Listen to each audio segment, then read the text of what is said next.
Shri Venkateswara gold తాకట్టులో ఉన్న మీ బంగారాన్ని విడిపించి కొనబడును.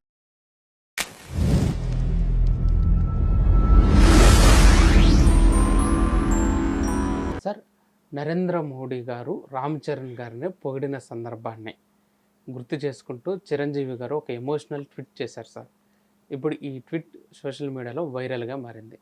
దీనిపైన మీ అభిప్రాయం ఏంటి సార్? అంటే న్యూ ఏజ్ మెగాస్టార్ అని ఆయన ఒక కితాబ్ ఇచ్చాడు రామ్ చరణ్కి. ఆ ఢిల్లీ ఈవెంట్ సందర్భంగా ఆయన రామ్ చరణ్ని అభినందిస్తూ ఈ న్యూ ఏజ్ మెగాస్టార్ అనటం అనేది జనాలకి బాగా కనెక్ట్ అయింది. చిరంజీవి గారు ఆల్రెడీ నిన్న జరిగినటువంటి ఈ పెద్ద సక్సెస్ మీట్ అనాలా, లేకపోతే ఆ విజయయాత్రలో భాగంగా జరిగినటువంటి ఒక ఈవెంట్లో ఆయన మాట్లాడాడు. దాదాపు 20 నిమిషాల పైన ఆయన ప్రసంగం నడిచింది చిరంజీవి గారిది. అంతసేపు మాట్లాడుతూ అందులో ప్రధానంగా తన కొడుకు నటన పట్ల అనుసరిస్తున్నటువంటి పద్ధతి, పాత్రల ఎంపికలో చూపిస్తున్నటువంటి శ్రద్ధ, అలాగే క్యారెక్టర్ని తను అడాప్ట్ చేసుకోవటంలోనూ నటించటంలోనూ చూపిస్తున్నటువంటి తెగువ, ఇవన్నీ కలిపి మాట్లాడాడు ఆయన. ఈ మాట్లాడుతూ మధ్యలో తన జీవితము, తన ఫ్లాష్ బ్యాక్, అలా ఒక్కసారి తన జీవిత నటుడిగా తన ఎర్లీ డేస్ ఎలా ఉండేవి, తన కష్టం ఎలా ఉండేది, గుండా సినిమాలో ఆ ట్రైన్ కింద ఆ పైప్ పట్టుకుని ట్రావెల్ చేసేటువంటి షాటు, ఇలాంటివన్నీ చెప్పుకున్నాడు ఆయన. చెప్పుకుని కష్టపడితే తప్ప స్థానం దక్కదు, కొడుకు అవటం వలనో లేకపోతే కూతురు అవటం వలనో ఎక్కడా కూడా ఛాన్సులు దొరకవు, అది ఒక ఛాన్స్ వరకు పరిమితం అవుతుంది, కానీ కెరియర్ నడవాలంటే ఎవరి టాలెంట్ వాళ్ళకు ఉండాలి అన్న ధోరణిలో ఆయన రామ్ చరణ్ అలా సక్సెస్ఫుల్గా తను చిరంజీవి కొడుకుగా ఎంట్రీ ఇచ్చినప్పటికీ రామ్ చరణ్ సినిమాగా ఆడియన్స్ని రప్పించుకోగలిగిన పరిస్థితికి వచ్చేసాడు.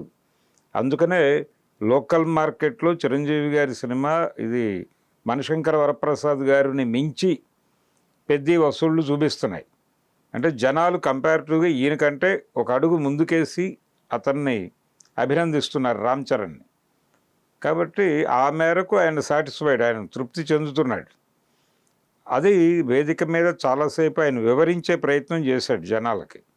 అందులో భాగంగానే ఈ ట్వీటు, నరేంద్ర మోడీ గారు ఆయన్ని న్యూ ఏజ్ మెగాస్టార్ అనటం, ఇవన్నీ చాలా అబ్బురంగాను చాలా గొప్పగాను చెప్పుకున్నాడు ఆయన. తండ్రిగా తనకి పూర్తి సంతృప్తిని కలిగించినటువంటి సందర్భం అది.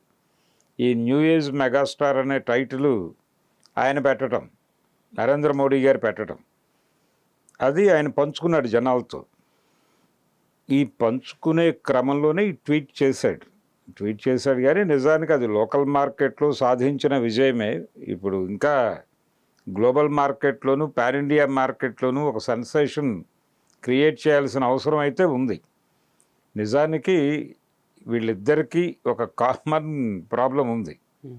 ఎవరిద్దరికి అంటే లోకేష్కి అలాగే రామ్ చరణ్కి కూడా. అంటే లోకేష్కి ఒక ప్రాబ్లం ఏంటంటే అతను కూడా తండ్రి లెగసీలోనే ఉన్నాడు. అది కూడా ప్రస్తావించాడు రామ్ చరణ్ ఆ ఢిల్లీ ఈవెంట్లో. లోకేష్ ప్రస్తావన తీసుకొచ్చాడు ఆయన.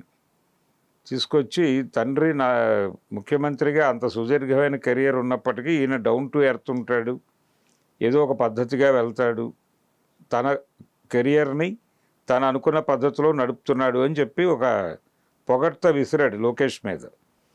అంటే తనకి కూడా వర్తిస్తుంది, ఏదో మెగాస్టార్ కొడుకు అయినప్పటికీ తను కూడా ఒదిగి ఉంటాడు, సినిమాకి ఎంత డెడికేషన్ చూపించాలో అంతా చూపిస్తాడు తప్ప ఈ క్యారెక్టర్ నేను చేయను, ఈ కష్టం నేను పడను అని అనడు అనేది ఈయనకు ఉన్నటువంటి ఇమేజ్.